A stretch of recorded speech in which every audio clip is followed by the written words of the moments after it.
through three antiderivatives or indefinite integrals that look very similar but kind of function differently.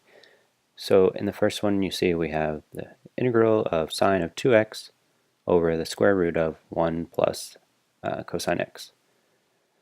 Alright, so in this case we have this double angle, and so we need to know our double angle formula. It changes sine of 2x to 2 sine x cosine x.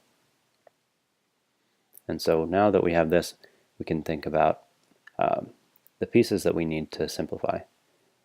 So in this case, this 1 plus cosine x in the square root is maybe the more complicated part. So generally that's going to be the part that we're looking at for our u. So if I make u equal to 1 plus cosine x, then my du is negative sine x dx. It's the derivative. So now when I substitute those pieces in, the sine x dx is taken care of by a negative du. So I've got the du and the negative sign here. I brought the 2 out from here, and then the u is, so I have the square root of u in the denominator. And then I'm left over with cosine u, which we can see from here if I solve for cosine x. If I solve for cosine x, I have u minus 1. So I put that together. Now from here, the simplification is a matter of breaking down a fraction. So we have u minus 1 all over this. So that's the same as u over the square root of u.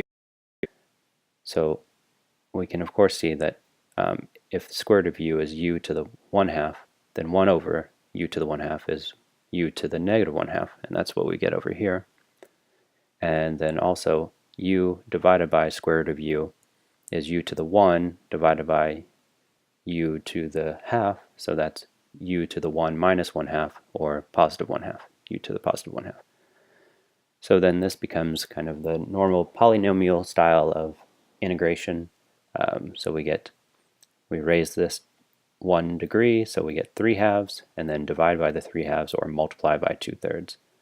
So we have that piece, and same thing here, we add 1, so we get a positive 1/2, and then we divide by 1/2 or multiply by 2. And this is indefinite, so we need our plus c, and then because it's indefinite and we started with x's, we need to end with x's, so we go ahead and this is just multiplied through this term. Since it's negative, I put it in the back, and this is positive, so I put it in the front, and replace the u's with 1 plus cosine x, and we're golden. And the graph looks like this, and then it's periodic, so it does that again up here, and over here it does the same thing. All right, for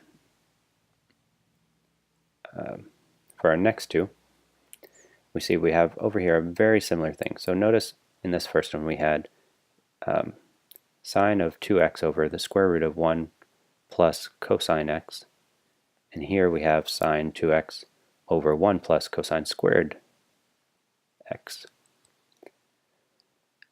So we're still going to use the double angle formula, so we have our double angle formula right here, and for this one you can do it a few different ways, but maybe the most clean way is to recognize that I can shift this into 1 plus 1 minus cosine, or sorry, minus sine squared x. So remember there's an identity that says cosine squared x plus sine squared x equals 1. And so when we have that, we can shift it into this, then becomes 2 minus sine squared x, and we make that our u. And when we do that, when we take the derivative, this part's 0, and then you have this part here, so the derivative of that becomes negative 2 sine x cosine x dx, which happens to be everything up here without the negative. So then when we replace the denominator with u, and we replace the numerator and the dx with du, we get negative from this piece of the integral of 1 over u du. And so then we know that that is the natural log of the absolute value of u, and u was this. So we have that piece, and we have our plus c. and our curve looks more like that now. So you can see it's a bit different. And the work is significantly different. Okay, in the third example, we have sine of x instead of sine of 2x, and the denominator is the same.